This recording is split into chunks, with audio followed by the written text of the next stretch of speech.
जो तहकीकात होगा तो तहकीकात का तो पता चले कि भाई कौन जिम्मेदार है इसका। वो इंजर्ड में भी देखा और जिनकी शहादतें हो गई हैं उसमें भी हमने देखा है, वहीं पे भी नहीं है। जो सिक्योरिटी वाले हैं जिसकी जो डिप्टी है इनके खिलाफ भी इन तहकीकात होनी चाहिए कि क्यों ये ऐसा हुआ है।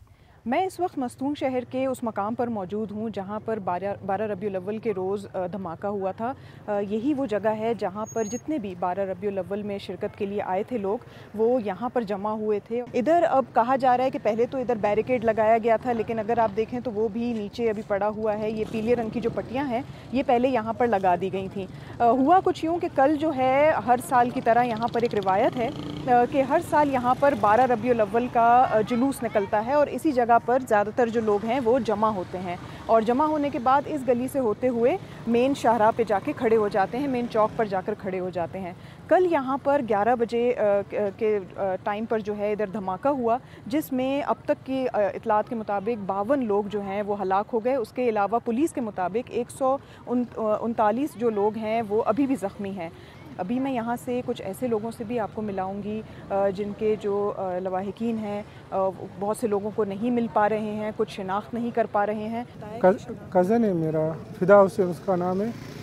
कल वैसे मैं तो अपने घर में ही था, वो जब घर से निकला ना तो वो कह रहा था कि मैं जा रहा हूँ अपने काम पे। फिर जब घर से निकल कर रोड पे चढ़ा तो उसके दोस्त मिल गए और उनके साथ फिर यहाँ चला आया। वो काम पे नहीं गया था कल और कल से उसका नंबर भी पावर ऑफ आ रहा है और राब्ता भी नहीं है उसके साथ। जितने भी धमाके हुए हैं आज तक उसका कोई रिजल्ट ही नहीं आ गया है। जो तहकीकात होगा तो तहकीकात का तो पता चले कि भाई कौन जिम्मेदार है इसका। जिम्मेदारी आज तक जो किसी ने भी क्या नहीं किए हैं। मैं इस वक्त मस्तूंग शहर के बाहर एक इलाका है कड्डा कूचा, वहाँ पर मौजूद हूँ। मेरे पीछे जो आप घर देख रहे हैं यहाँ पर एक ही ख़ानदान के 4 अफराद कल के वाक़ये में यानी जुम्मे के रोज़ जो हमला हुआ, ख़ुदकश हमला हुआ जलसे में, उसमें हलाक हुए हैं। यहाँ पर मैं आपको ये भी बता दूँ कि अभी मैं यहाँ पर आई थी तो इधर कोई भी बात करने के काबिल नहीं है, कोई भी नहीं बता पा रहा। मैंने उनके वालिद से भी बात की है, उनके एक अंकल से भी बात की है और जानने की कोशिश की है कि कल का जो वाक़या था क्या ये पहली दफ़ा इस तरह का वाक़या हुआ है या पहले भी इस तरह के वाक़यात पेश होते रहे हैं।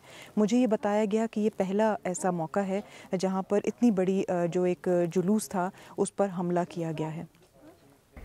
3-4 दफ़ा कॉल किया था, उसने कॉल नहीं उठाया क्योंकि हमें पता था कि ये 12 रबीउल अव्वल के सिलसिले में ये हर साल जुलूस पे जाते हैं, तो इसने कॉल अटेंड नहीं किया। फिर उसके बाद मैंने उसके भाई को कॉल किया, उसने भी कॉल अटेंड नहीं किया। तो मुझे लगा कि ये शहीद हो गए हैं। तो फिर दूसरे रिश्तेदारों से अल्लाह हुआ तो उन लोगों ने कहा कि ये शहीद हो गए हैं। फिर पता चला कि भाई कितने हो गए हैं।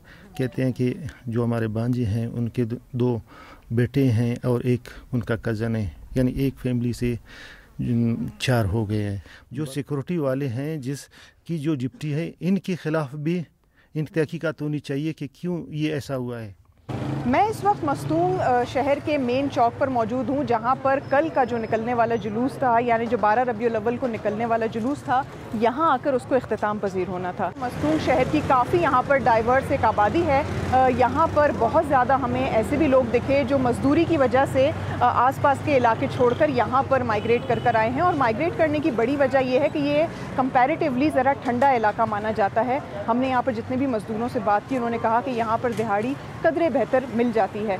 दूसरी यहाँ की बड़ी बात यह है कि ये सियासी और मजहबी जितनी भी जमातें हैं उनका एक गढ़ भी माना जाता रहा है और अभी भी ख्याल किया जाता है। अब जाके जब यहाँ पर इस तरह के वाक़यात हो रहे हैं, ख़ास तौर से जो दहशतगर्दी के वाक़यात हैं, उससे बहुत से लोगों में ये तशवीश पाई जाती है कि क्या अब उनका यहाँ पर रहना मुनासिब है या नहीं है।